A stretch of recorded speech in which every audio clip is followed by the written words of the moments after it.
आजादी का अमृत महोत्सव मनाते हुए अब देश अमृत काल में प्रवेश कर रहा है और ये वो वक्त है जब देश विकास और विरासत को साथ लेकर आगे बढ़ रहा है 2047 तक विकसित भारत बनाने के लक्ष्य के साथ। और ऐसे में हमारी विरासत को संजोने वाली शख्सियतों को, देशवासियों को भी देश सम्मान दे रहा है क्योंकि वे हैं हमारे पद।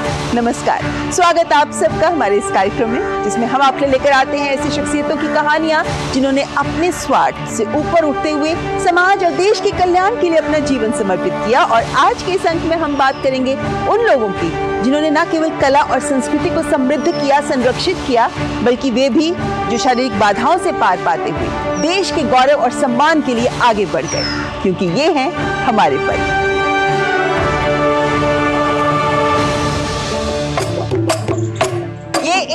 जनजातीय नृत्य है। कहाँ से हैं आप लोग? छत्तीसगढ़ नारायण। कौन से जनजाति का नृत्य है ये? गोंड।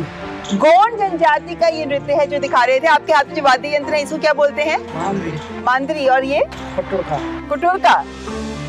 इनकी जनजाति की विशिष्ट नृत्य कला और उसके साथ प्रयोग होते हुए ये वाद्य यंत्र। और इस तरह की कितनी ही जनजातियां हैं हमारे देश में जिनकी परंपराएं संरक्षित करनी बहुत जरूरी है। आपको याद है कुछ बातें हमारे घरों में ऐसी होती जब हम कहते हैं कि दादी बहुत अच्छा करती थी, नानी को इसके बारे में पता था, लेकिन ये परंपराएं हमारी वक्त के साथ लुप्त हो जाती क्योंकि हम उन्हें संरक्षित नहीं करते। और इसी तरीके से आंध्र प्रदेश, तेलंगाना की भी एक जनजाति है जिसकी जनजातीय कला कहलाती है कंचुमेलम कंचुथलम, जिसे प्रसिद्ध करने का श्रेय जाता है सकीना रामाचंद्रैया को। उन्होंने अपनी जनजाति की परंपराएं संरक्षित करने, इसका इतिहास संरक्षित करने के लिए बहुत प्रयास किए। यहाँ तक कि रामाचंद्रैया अकेले ऐसे इंसान हैं जो कोया जनजाति के सरक्का मरक्का जात्रा को, इस त्योहार के बारे में वो अकेले हैं अपनी जनजाति के जो इसके बारे में विस्तार से बता सकते हैं। हमारी इन कलाओं को जो लोग संरक्षित कर रहे हैं वे एक अमूल्य कार्य कर रहे हैं और इसीलिए सरकार भी उनके प्रयास को पहचान दे रही है और उन्हें दे रही है पद्मश्री का सम्मान।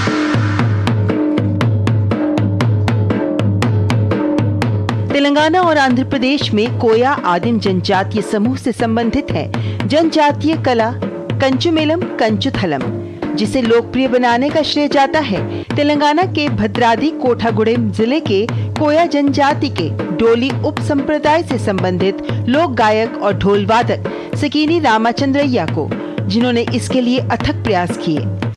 उन्होंने कंचुमेलम कंचुथलम वादन कला अपने पूर्वजों से सीखी और इसके संरक्षण का बीड़ा उठाया और अपनी जनजाति की समृद्ध विरासत और इतिहास को संरक्षित करने के लिए खुद को समर्पित कर दिया। ఇప్పుడు కొత్తగూడెం జిల్లా భద్రాద్రి కొత్తగూడెం జిల్లా అయింది। ఇప్పుడు మాది। मेरा नाम सकीनी रामचंद्रैया है। मैं 15-16 साल की उम्र से इस वाद्य यंत्र को बजा रहा हूँ। हमारे देवी देवताओं और मेरे माता पिता के आशीर्वाद से कंचुमेलम कला में मैंने बहुत तरक्की की है। मैं विभिन्न तरह के वाद्य यंत्र बजा लेता हूँ। मैं संगीत के साथ साथ गीत भी गा लेता हूँ। इस वाद्य यंत्र को बजाकर हम हमारे देवी देवताओं के लिए नृत्य करते हैं। भगवान का आशीर्वाद पाने के लिए इस तरह के नृत्य किए जाते हैं। वर्षों की मेहनत के बाद मुझे पद्म पुरस्कार मिला है। मैं इसके लिए केंद्र सरकार को दिल से धन्यवाद देता हूँ और मैं बहुत बहुत खुश हूँ।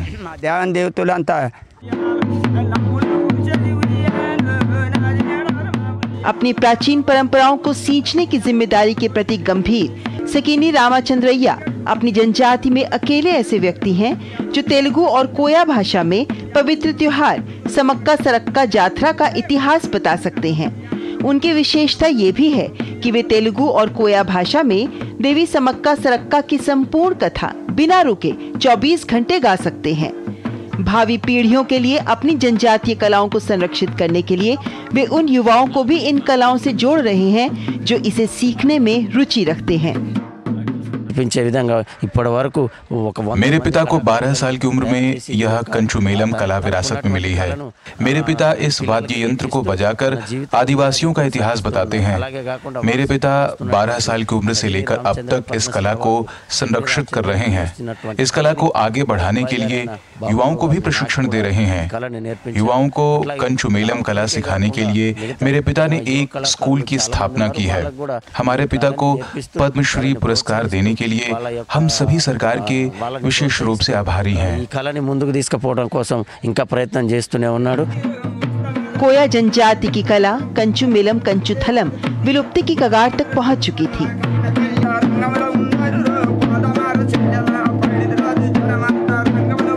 और रामचंद्रैया शायद आखिरी डोली कलाकार हैं जो इस कला का प्रदर्शन कर सकते हैं।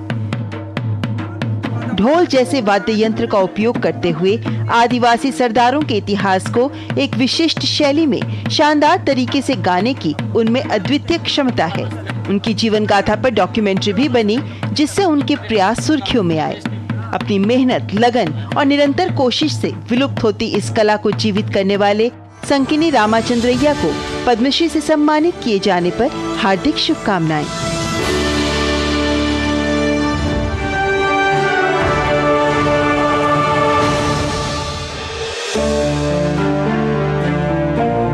किसी भी कलाकार को इतनी तन्मयता से काम करते देखने का भी अपना ही आनंद है ना।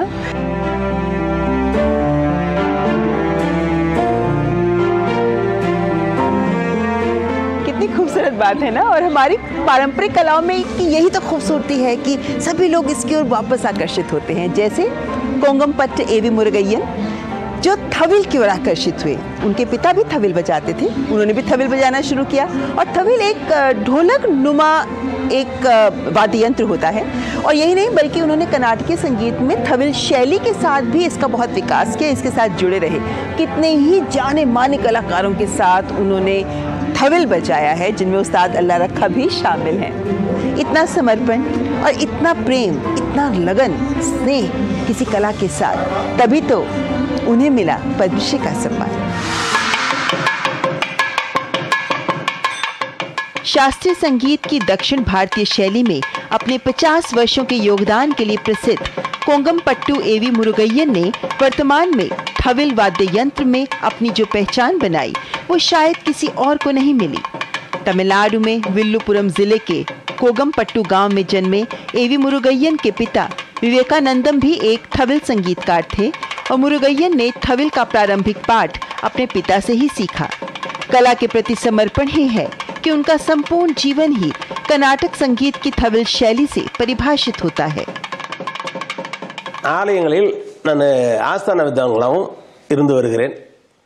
मैं पिछले 25 वर्षों से थाविल शिक्षक के रूप में काम कर रहा हूँ। मैंने अभी तक 400 से अधिक छात्रों को थाविल संगीत सिखाया है। मुझे खुशी है कि मेरी कला को सम्मानित किया गया। मैं अभिभूत हूँ कि एक कलाकार के रूप में जो एक छोटे से गांव में रहने वाला इंसान है, उसे बिना किसी राजनीतिक सिफारिश या किसी अन्य समर्थन के बिना पुरस्कार मिला है। मैं इस पुरस्कार के लिए केंद्र सरकार को हृदय से धन्यवाद देता हूँ।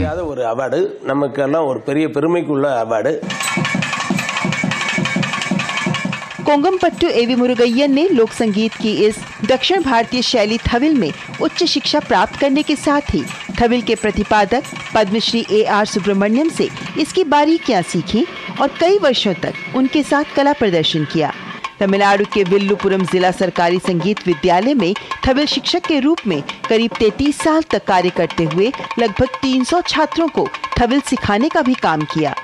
उन्हें अपने दौर के कई बड़े नामचीन संगीतकारों जैसे प्रसिद्ध वायलिन वादक एल सुब्रमण्यम और विश्व प्रसिद्ध तबला वादक उस्ताद अल्लाह रखा के साथ प्रस्तुति देने का भी सुअवसर मिला।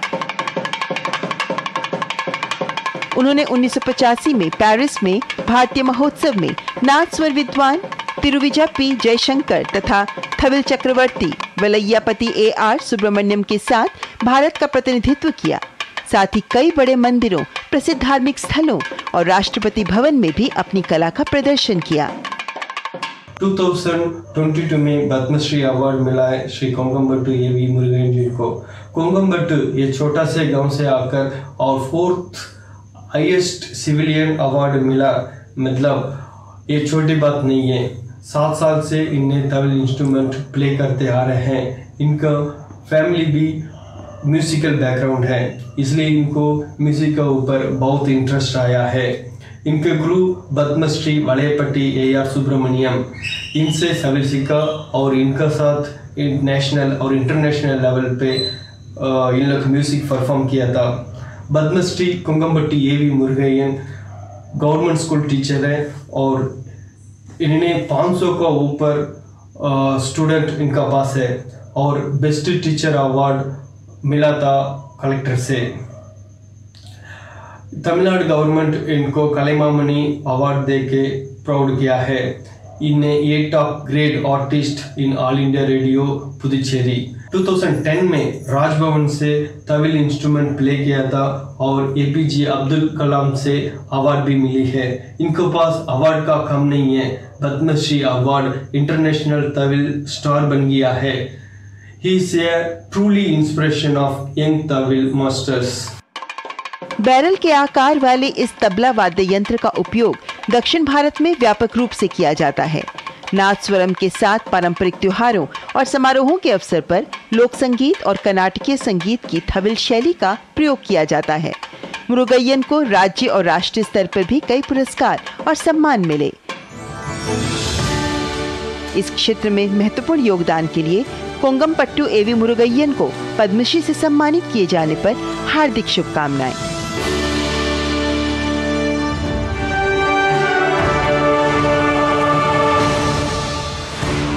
टेराकोटा की कितनी खूबसूरत कलाकृतियां हैं ये। वैसे आपके शहर में भी तो कोई ना कोई म्यूजियम होते होंगे ना, जहां हमारे देश की जो पारंपरिक कलाएं हैं उनसे हम अपने युवाओं को रूबरू करा सकें। ले जाइए ना बच्चों को इस वीकेंड पे ऐसे ही किसी म्यूजियम में। जब तक मैं यहाँ की कलाकृतियों का, इस म्यूजियम का आनंद उठाती हूँ, लेती हूँ एक ब्रेक। हाजिर होंगे ब्रेक के बाद हमारे पास कुछ और कहानियां लेकर। वक्त एक ब्रेक का।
बचपन में दादी कहा करती थी, मन के हारे हार है, मन के जीते जीत। जिंदगी में यूं तो हम बहुत से उतार चढ़ाव देखते रहते हैं, लेकिन जब मैंने देवेंद्र झाझड़िया की कहानी पढ़ी तब मुझे वास्तव में इन शब्दों का अर्थ पता चला। 8 साल की उम्र में देवेंद्र का बायां हाथ कट गया, लेकिन वे रुके नहीं।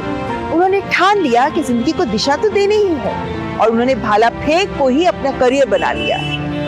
जरा सोचिए, एक हाथ से भाला वो फेंक रहे थे, लेकिन उन्होंने पैरालंपिक्स में 2 बार स्वर्ण पदक जीतने का देश के लिए जो रिकॉर्ड कायम किया, ये कायम करने वाले वे पहले पैराथलीट बन गए। और न केवल भाला फेंक में बल्कि डिस्कस थ्रो इत्यादि अन्य गेम्स में भी वे देश के लिए स्वर्ण पदक लेकर आए। उनका जोश, उनका जज्बा, उनके जो मजबूत इरादे थे, वे आज पूरे देश को प्रेरणा भी दे रहे हैं, गौरवान्वित भी कर रहे हैं और इसीलिए उन्होंने प्राप्त किया पद्मश्री का सम्मान।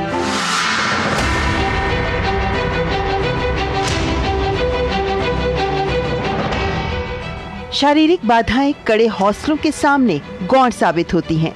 इसे साबित करने वालों में शामिल हैं पैरालंपिक्स में देश के लिए 2-2 स्वर्ण पदक जीतने वाले पहले भारतीय पैरा एथलीट, राजस्थान के जिला चुरू के पैरा खिलाड़ी देवेंद्र झाझड़िया। 8 वर्ष की बाल उम्र, जब मन जीवन की उमंगों से सराबोर होता है, एक दुर्भाग्यपूर्ण दुर्घटना में देवेंद्र ने अपना बायां हाथ खो दिया। इस घटना से गुजर रहे नन्हे देवेंद्र की मानसिक और शारीरिक स्थिति का अंदाजा लगाना भी मुश्किल है, लेकिन फिर जीवन ने उन्हें नया लक्ष्य दिया और अपने जीवन की भावी दिशा को बदलने का ठानकर देवेंद्र ने खेल को एक चुनौती के रूप में लिया और भाला फेंकने में अपनी पहचान बनाने का फैसला किया। 9 साल की उम्र में बिजली का करंट लगने से हाथ गंवाना पड़ा था। उस संघर्ष के बाद में कुछ नजर ही नहीं आ रहा था, तो कहीं न कहीं मेरा घर से बाहर निकलना एक चैलेंज हो गया था कि 9 साल की उम्र में एक बच्चे का हाथ चला जाता तो क्या करेगा। फिर मैंने सोचा अब क्या किया जाए, तो मैंने धीरे धीरे सोचा कि मेरे को गेम करना चाहिए। आज जो सक्सेस है, इस देश के लिए 3 पैरालंपिक मेडल जीते हैं, 3 मेडल लेने वाला देश का पहला खिलाड़ी हूँ। तो संघर्ष था, सफलता थी, लेकिन आज मैं कह सकता हूँ कि कोई न कोई कहीं ना कहीं एक मैसेज अच्छा जाता है कि एक डिफरेंटलीबल होने के बावजूद भी आज मैं ये मैसेज दे सकता हूँ कि आप ज़िंदगी में हिम्मत ना हारें, कोई कमज़ोर नहीं है, आप बस मेहनत करें। इंटरनेशनल लेवल पे मैंने पहला मेडल जीता था 2002 पैरा एशियन गेम बुसान, दक्षिण कोरिया में। जब मैंने मेडल जीता था तो मुझे पूरी रात नींद नहीं आई थी कि मैंने देश के लिए गोल्ड मेडल जीत लिया है। और मुझे आज भी याद है जब हम वापस इंडिया में आए थे, माननीय प्रधानमंत्री अटल बिहारी वाजपेयी ने हमारा स्वागत किया था। तो उन्होंने एक बात कही कि इतनी छोटी उम्र में इसने गोल्ड मेडल जीता है, ये लड़का एक दिन जरूर ओलंपिक में मेडल लेके आएगा। तो जब मैं 2004 में एथेंस पैरा ओलंपिक खेलों में जो मैंने गोल्ड मेडल जीता, तो मुझे वो शब्द याद आ गए उनके। जब मेरे को पद्म अवार्ड मिला था, प्रधानमंत्री जी उस प्रोग्राम में थे, तो मेरे से वो मिलने आए चल करके, तो मैं उनकी तरफ गया। फिर तो उन्होंने एक बड़ी अच्छी बात कही, मुझे याद आ रहा है कि देवेंद्र, मैं चाहता हूँ इस देश में दिव्यांग और युवा, मुझे कोई निराश नज़र नहीं आना चाहिए। मैं कितना कर सकता हूँ उनके लिए वही करूँगा। और खेल के लिए विशेष तौर पे उन्होंने खेल के लिए तो इतना काम किया है, आप सोच नहीं सकते। आज गरीब किसान का जो बेटा है, वो आज हवाई जहाज़ का सफ़र करता है। इतनी सुविधाएं दे रखी खेलों में। खेलो इंडिया लेकर के आए हैं हमारे। खेलो इंडिया एक बहुत बड़ा मंच है, दुनिया में इसकी सराहना हो रही है। जब हम दुनिया में जाते हैं तो इनकी खेलों की बहुत चर्चाएं होती हैं। तो मैं कहता हूं कि बिल्कुल युवा निराश ना हो। 1 मिनट में कोई रिजल्ट नहीं आता, क्योंकि आप मेहनत करें, अपने आप पे विश्वास रखें, डिसिप्लिन में रहें, आप जरूर कामयाब होंगे। कड़ी मेहनत के बल पर दुर्घटना के मात्र 2 वर्ष बाद ही देवेंद्र ने 2001 में राष्ट्रीय चैंपियनशिप में अपना पहला स्वर्ण पदक जीता। 2002 में पहला अंतर्राष्ट्रीय स्वर्ण पदक जीता। पैरालंपिक्स में 2 स्वर्ण पदक और 1 रजत पदक जीत देश के लिए ऐसा करने वाले पहले पैराथलीट बन गए। भाला फेंक के अलावा भी देवेंद्र ने अंतर्राष्ट्रीय मंच पर देश के लिए ट्रिपल जंप में स्वर्ण पदक, गोला फेंक में रजत पदक भी जीता। जब से इन्होंने इंटरनेशनल लेवल पे खेलना चालू किया है, तब से मैं इनके साथ ग्राउंड में जा रहा हूँ। तो ग्राउंड से लेकर के घर तक जितने भी स्पोर्ट्स की एक्टिविटी हैं या उसके अलावा हैं, शुरुआती जैसे हमने गांव में शुरू किया, वहाँ गांव में स्पोर्ट्स के इक्विपमेंट भी नहीं होते थे, अभाव में भी जैसे हम वेट रनिंग करते थे। तो आजकल तो क्या जिम में भी ऐसे इक्विपमेंट आ गए हैं कि आप सिंगल हैंड से भी बहुत सारी एक्सरसाइज हैं जो आप कर सकते हैं। लेकिन उस समय क्या है कि हम हमारे एक जुगाड़ से ही कुछ ऐसे वो इक्विपमेंट बनाते थे जिससे एक्सरसाइज हो पाए। तो उसमें मैं साथ लग के करवाता था। जेवलिन वहाँ फेंकने के लिए हमारे पास एक ही होती थी, तो वही जेवलिन आगे फेंकना, फिर मैं आगे से ला के देना। जितने भी स्पोर्ट्स की एक्टिविटी हैं सब में मैं बराबर से इनके साथ मैंने इनका साथ दिया है।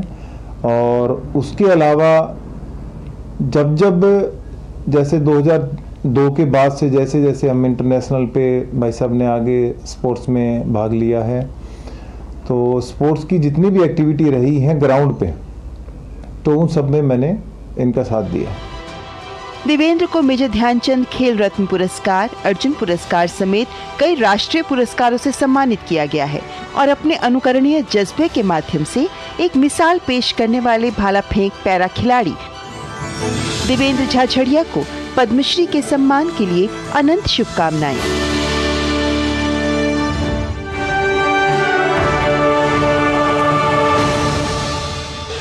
इस तरह जब प्रकृति के बीच पहुंचते हैं ना, तो बरबर से कुछ गुनगुनाने का मन करता है।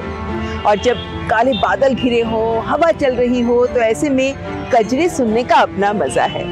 और देखिए ना, कजरी जैसी लोक विधाएं लुप्त ही हो जाती अगर अजिता श्रीवास्तव जैसी लोक गायिका इन्हें संरक्षित करने का प्रयास ना करती। उन्होंने मिर्जापुर की कजरी को संरक्षित करने में बहुत काम किया। 50 से अधिक वर्षों तक वो कजरी को साथ लेकर आगे बढ़ती रही। नौकरी भी की, सामान्य जीवन की जिम्मेदारियां निभाई, लेकिन कजरी का साथ कभी नहीं छोड़ा। यहाँ तक कि विदेशों तक जाकर भी उन्होंने कजरी की प्रस्तुति दी। अगर कजरी ने उन्हें शोहरत दी तो जन जन तक कजरी पहुंची उन्हीं के कारण, और इसीलिए अजीता श्रीवास्तव के इन्हीं प्रयासों के कारण उन्हें मिला पद्मश्री का सम्मान।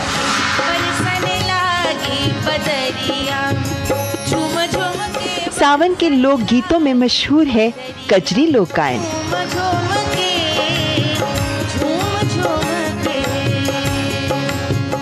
हरे रामा मिर्जापुर की कजरी लागे प्यारी रे हरी, लागे प्यारी लागे प्यारी, लागे प्यारी लागे प्यारी, अरे रामा मिर्जापुर की कजरी लागे प्यारी। मिर्जापुर के कजरी गीत के शब्दों को अपने लोक गायन में पिरोकर इस लोक गायन को बदलते वक्त में नया जीवन दे रही हैं मिर्जापुर की प्रसिद्ध कजरी गायिका अजीता श्रीवास्तव, जो 70 के दशक से ही प्रसिद्ध लोक संगीत कजरी से जुड़ी और पिछले 50 वर्षों से विलुप्त होती लोक गीत शैली कजरी को दी नई पहचान।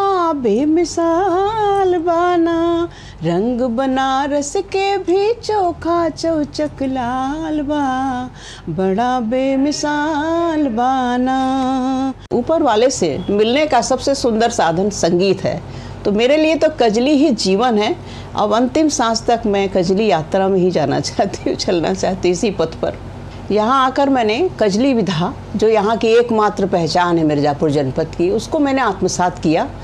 और मुझे यहाँ की जो कजरी है, यहाँ की जो मीठी धुन है कजरी की, वो मुझे बहुत अच्छा लगा। तो मैं इसी को लेके चल पड़ी। सरकार की बहुत अच्छी अच्छी योजनाएं चल रही हैं लोकगीतों के संरक्षण के लिए, वह इसलिए सरकार को बहुत बहुत हम लोग साधुवाद और धन्यवाद भी देंगे। इसलिए 2022 में जब ये घोषणा हुई तो इसके लिए तो मैं एकदम हतप्रभ थी। जब वहाँ से फ़ोन आया मेरे पास, तो मैं तो कभी कल्पना भी नहीं कर सकती कि मुझे पद्मश्री सम्मान से, इसके लिए मोदी सरकार और भारत सरकार की बहुत बहुत आभारी हूँ। और उन्होंने ऐसे ऐसे चुन चुन के कलाकारों को ढूंढ के भारतवर्ष के लोगों को वो पुरस्कार या सम्मान दे रहे हैं, ये पिछले इतने वर्षों में कभी नहीं हुआ। 1977 में आकाशवाणी से गायन करियर की शुरुआत करने वाली अजीता पेशे से टीचर रहीं। विवाह के बाद मिर्जापुर को अपनी कर्मभूमि बनाया। स्कूल घर की जिम्मेदारी के साथ कजरी गायन की शुरुआत की। कला की साधना में वो ऐसे रमी कि देश ही नहीं विदेशों में भी उनकी आवाज गूंजने लगी।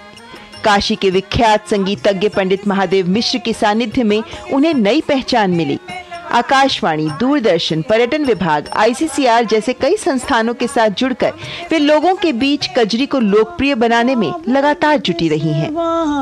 हम नहीं हरवा जइबे ना। हम लोगों के साथ काम कर चुकी हैं अजीता श्रीवास्तव जी, और बहुत मृदुभाषी और कजली की बहुत अच्छी गायिका है। उनके द्वारा कजली के विकास, कजली के विस्तार में ढेर सारे प्रयास किए गए। विभिन्न स्कूलों पे बच्चों को कजली सिखाती हैं और समय समय पर विभिन्न मंचों पर कजली का गायन भी उनके द्वारा किया जाता है। सैकड़ों शिष्या उनकी हैं जो संगीत की शिक्षा उनसे ली है, और उनके माध्यम से संगीत का और कजली का विस्तार हुआ। सावन झरी लागे हो धीरे धीरे सावन। कजरी लोक संगीत पूर्वी उत्तर प्रदेश में गाए जाने वाले ऋतु गीत हैं। लोक गीतों की रानी कहलाती है कजरी, जो गांवों में सावन के समय गाया जाता है। साहित्यकारों द्वारा अपना लिए जाने के कारण कजरी गायन का क्षेत्र भी अत्यंत व्यापक हो गया। भारतेंदु हरिश्चंद्र ने ब्रज और भोजपुरी के अलावा संस्कृत में भी कजरी रचना की है। वहीं भारत रत्न उस्ताद बिस्मिल्लाह खान की शहनाई पर तो कजरी और भी मीठी हो जाती थी।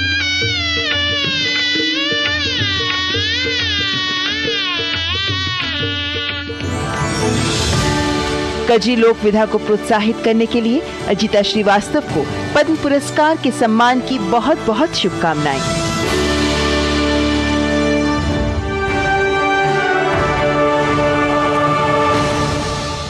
स्वामी विवेकानंद कहते हैं कि अगर हम औरों को चैलेंज करेंगे तो कभी ना कभी लाइफ में हारेंगे, लेकिन अगर हम अपने आप को चुनौती देंगे तो हर बार जीतने की राह स्पष्ट हो जाएगी। और ऐसे लोग जिन्होंने हर बार अपने आप को चैलेंज किया, चुनौती को स्वीकार किया और बढ़ गए आगे ताकि वो देश के विकास से जुड़े किसी न किसी आयाम को समृद्ध कर सके।